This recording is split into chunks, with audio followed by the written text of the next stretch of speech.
नमस्कार, माझं नाव गीता मोहरकर. मग त्याच्यानंतर नोकरी सुरू केली मी. पुणे महानगरपालिकेमध्ये नशिबाने मला नोकरी लागली. ती कॉन्ट्रॅक्ट बेसिसवर होती सुरुवातीला. मला आठवते की बचत गटाचं आता आपण सगळीकडे ऐकतो. पण पुणे महानगरपालिकेचे बचत गट जे सुरू झाले त्यातला सगळ्यात पहिला बचत गट 2001 साली मी स्वतः सुरू केला होता. बापरे. आणि त्या महिलांचाही मला अजूनही फोन येतो की मॅडम तुम्ही चालू केलं बचत गट, आम्ही अजूनही चालू ठेवलाय. फक्त 30 रुपये फक्त आपल्याला बाजूला करायचे आणि त्या रोजच्या 30 रुपयावर आम्ही बचत गट सुरू केले. मॅरेथॉन बद्दल तुम्ही सांगाल? तुमचं तर रिसेंट एक इव्हेंट येतोय, त्यामुळे फक्त महिलांसाठी आपण 8 मार्चच्या जागतिक महिला दिनानिमित्त आपण महिलांची मॅरेथॉन स्पर्धा घेतलेली आहे. नमस्ते, मी ॲडव्होकेट नीरा धाडगे. कोणत्याही क्षेत्रात तुमची कामगिरी वाखाणण्यासारखी असेल, इतक्या लोकांशी मी बोलतेय ना, काहीतरी रोज नवीन शिकायला मिळतं. एकमेकांना मदत करण्यासाठी तुम्ही ही कम्युनिटी जॉईन करू शकता, पुणे वुमन्स क्लब.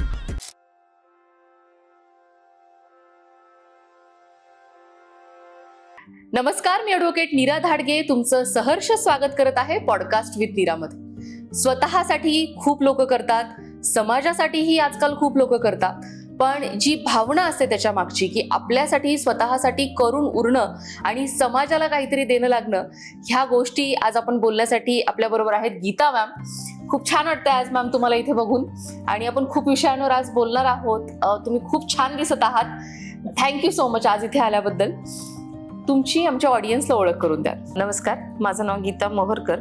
माझं MSW झालेलं आहे. मी पुण्यामध्ये राहते, पर्वतीला.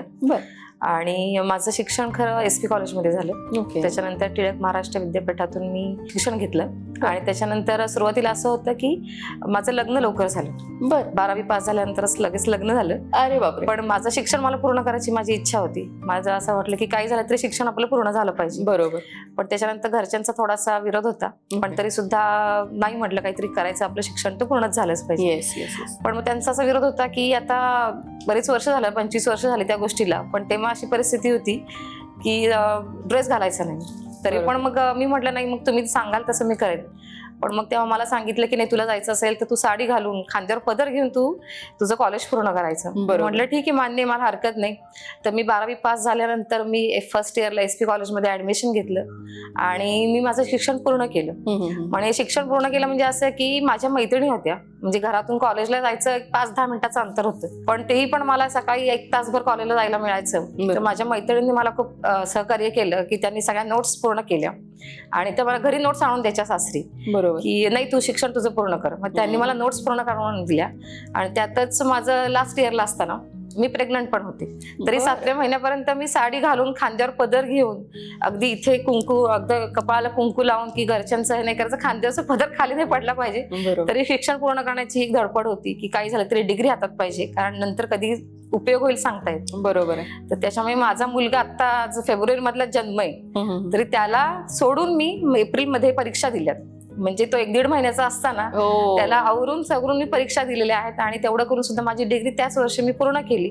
बॅचलर ऑफ सोशल सायन्स मध्ये माझं BA सोशियोलॉजी झालं. पण तोही शिक्षण मला असं वाटलं की तेही थोडंसं कमी आहे. मग त्याच्यानंतर नोकरी सुरू केली मी. पुणे महानगरपालिकेमध्ये नशिबाने मला नोकरी लागली. ती कॉन्ट्रॅक्ट बेसिसवर होती सुरुवातीला.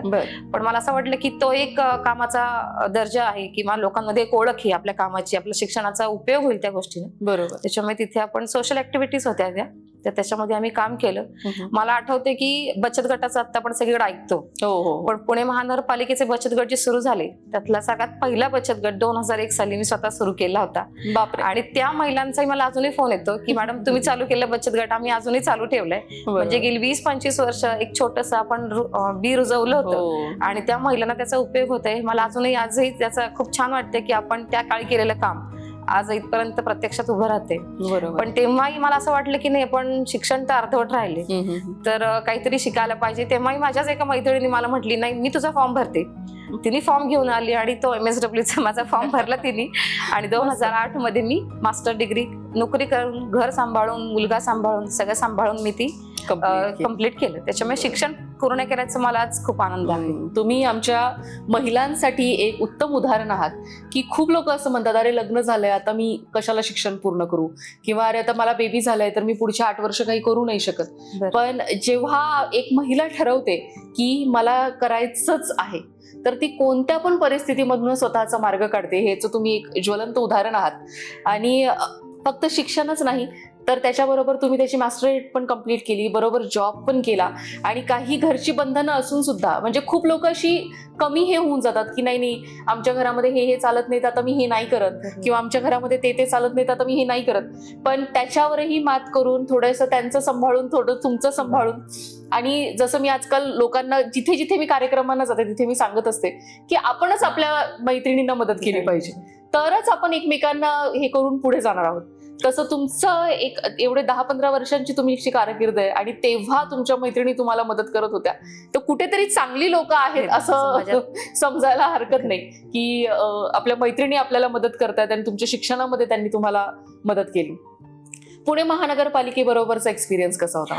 पुणे महानगरपालिकेमध्ये काम करताना मला कळवळ झालं की मला खूप आत्मविश्वास आला की नागरिकांशी कसं बोलायचं, किंवा पुणे महानगरपालिकेच्या अधिकाऱ्यांबरोबर किंवा राजकीय काही वर्तुळातली लोक असतात त्यांच्यावर डील करताना, किंवा काही योजना होत्या पुणे महानगरपालिकेच्या त्या लोकांपर्यंत समजून सांगणं आणि लोकांना तयार करणं. कारण पूर्वी असं होतं की योजना तर पूर्वीपासून चालू होत्या पण लोकांपर्यंत पोहोचणं अवघड होऊन जायचं. पण त्या लोकांना समजून सांगणं आणि त्या लोकांना त्याच्यामध्ये जमा करणं. आज आता आपण बघतोय की आपण बचत करायची म्हटली तरी आपण शक्य होत नाही, पण तेव्हा आम्ही लोकांना सांगितलं होतं फक्त रोजचा 1 रुपया बाजूला काढायचा आणि दर महिन्याचे फक्त 30 रुपये फक्त आपल्याला बाजूला करायचे, आणि त्या रोजच्या 30 रुपयावर आम्ही बचत गट सुरू केलेत आणि अजूनही व्यवस्थित म्हणजे आता 500 रुपये लोक महिला भरत असतील बचत गटामध्ये, बरोबर. पण पूर्वी 30 रुपये म्हणजे रोजचा 1 रुपया बचत करावी यासाठी आम्ही लोकांना कन्व्हिन्स केलेलं होतं आणि त्यातून वेगवेगळे आम्ही योजना लोकांपर्यंत पोहोचवल्या. आणि जेव्हा लोकांना त्या योजनांचा लाभ मिळाला तेव्हा लोकांना असं वाटलं की मॅडम तुमच्यामुळे आम्हाला हे फायदा झाला, तुमच्यामुळे आम्हाला या गोष्टी मिळाल्या. त्याच्यामुळे तो आनंद जो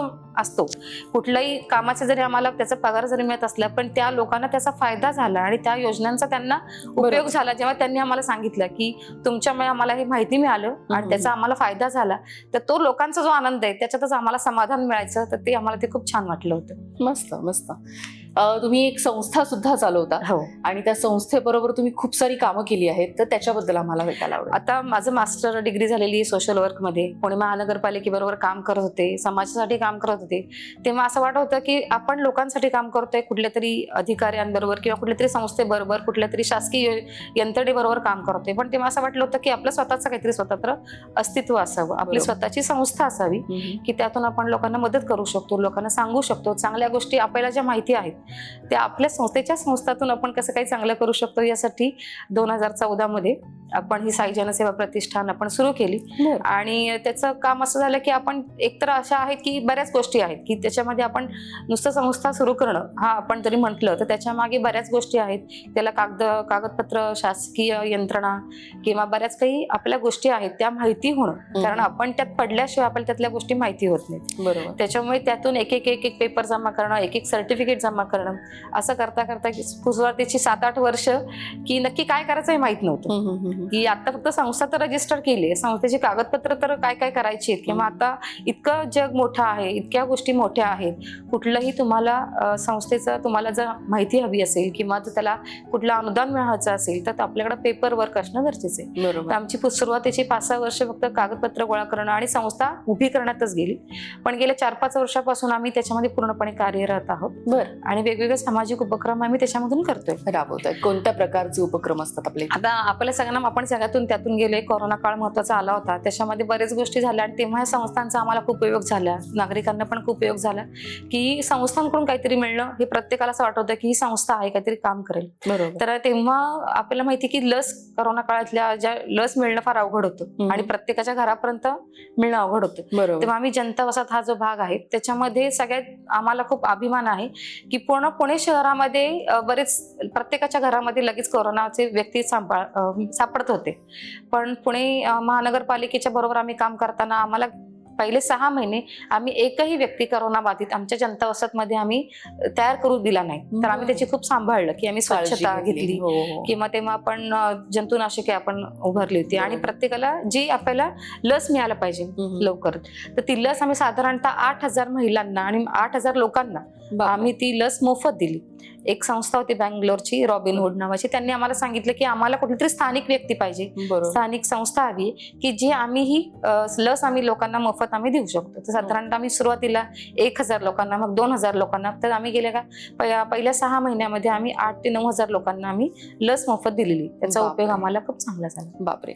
मॅरेथॉन बद्दल तुम्ही सांगाल, तुमचं तर हो. रिसेंट एक इव्हेंट येतोय त्याच्याबद्दल आम्हाला तर आता हे तर आम्ही वेगवेगळ्या गोष्टी करत होतो. म्हणजे आम्ही करोना काळात तर हे केलं, महिलांसाठी वेगवेगळे उपक्रम करत होतो की महिलांना एकत्र बांधणं, त्यांच्यासाठी कोर्सेस घेतलेत, महिलांसाठी मोफत कोर्सेस घेतलेत, मुलांसाठी युवकांसाठी कोर्सेस घेतलेत, महिलांनी स्वतःच्या पायावर उभं राहणे विविध उपक्रम केले. बरोबर. पण महिलांनी मॅरेथॉन मध्ये त्याच्यामध्ये यावं. आज बरेचदा असं होतं की स्पर्धा आहे, तर स्पर्धेमध्ये मग असं होतं की ठराविक आहेत, म्हणजे की काही पळणारी लोक आहेत किंवा वेगवेगळ्या संस्था आहेत की त्यासाठी भाग घेतात. पण मी एक सामान्य घरातली गृहिणी आहे, पण माझ्या मनात कुठेतरी सुप्त इच्छा आहे की मी ते मॅरेथॉन काय माहितीच नाही आपल्याला. तर मॅरेथॉन मध्ये जरी जिंकण्याची उमेद जरी आपल्याला असेल तरी सुद्धा आपण त्यात सहभागी का होऊ नये. म्हणजे जिंकेल न जिंकेल हा नंतरची गोष्ट आहे, पण मी त्याच्यामध्ये त्या अनुभव घेतला पाहिजे मॅरेथॉनचा, काय सिस्टीम असते, काय त्याच्यामध्ये सहभागी राहण्यासाठी काय काय करावं लागेल, तर प्रत्येक सामान्य महिलेला त्याच्याबद्दल माहिती मिळावी अशी एक त्याच्या मागची इच्छा आहे. त्यामुळे फक्त महिलांसाठी आपण 8 मार्चच्या जागतिक महिला दिनानिमित्त आपण महिलांची मॅरेथॉन स्पर्धा घेतलेली आहे. मस्त मस्त. तुम्ही महानगरपालिकेबरोबर काम केलेलं आहे, तुमची संस्था आता एवढ्या सगळ्या गोष्टी करते आहे.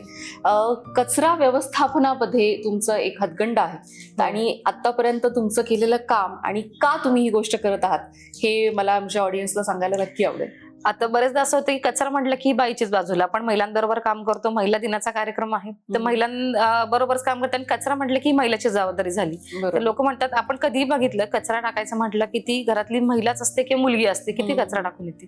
पण कचरा हा खूप स्वतःची संपत्ती आहे. म्हणजे आपण बघितलं असेल तर पूर्वी निसर्गाचं चित्र असं होतं की झाडं लावल्यानंतर झाडाचा पाला खाली पडायचा जमिनीमध्ये आणि तो जिरला जायचा. जे निसर्ग चक्र असं आहे की जिथे जे उगवतं तिथंच ते गेलं पाहिजे. आपण बघितलं असेल की शेतांमध्ये सुद्धा पण झाडांचं पालापाचोळा टाकला जातो किंवा पालापाचोळ्यापासून खत केलं जातं. बरोबर. किंवा शोष खड्डे होते पूर्वी, किंवा असा मोठे खड्डे असायचे त्याच्यामध्ये ओला कचरा टाकला जायचा. मग ती जे निसर्ग चित्र आहे ते आता सध्या बदलले, कारण आपल्याकडे आता मातीच राहिली नाही, सिमेंटचे रस्ते आहेत, सगळ्या सिमेंटच्या गोष्टी आहेत, त्याच्यामुळे कचरा टाकायचा कुठं. आता कचऱ्यावाला जरी कचरा घेऊन गेला तरी त्याचा परत विल्हेवाट लावणं फार अवघड आहे आणि रोजचा आपल्याला माहित नसेल तर रोजचा साधारणतः 2500 टन कचरा रोजचा आपल्या पुणे शहरात तयार होतो. आणि तो कचरा जिरवायची जबाबदारी पुणे महानगरची पालिकेची असली तरी ती जबाबदारी माझी सुद्धा आहे की माझ्या घरातला कचरा आहे, तो कचऱ्याची जबाबदारी ही माझी आहे. आता असं होतं की कचऱ्यामध्ये हात घालायचा कसा, पण तो कचरा आपलाच आहे, आपणच तयार केलेला आहे. म्हणजे आपला कचरा जेव्हा ओट्यावर असतो तेव्हा तो चांगला असतो,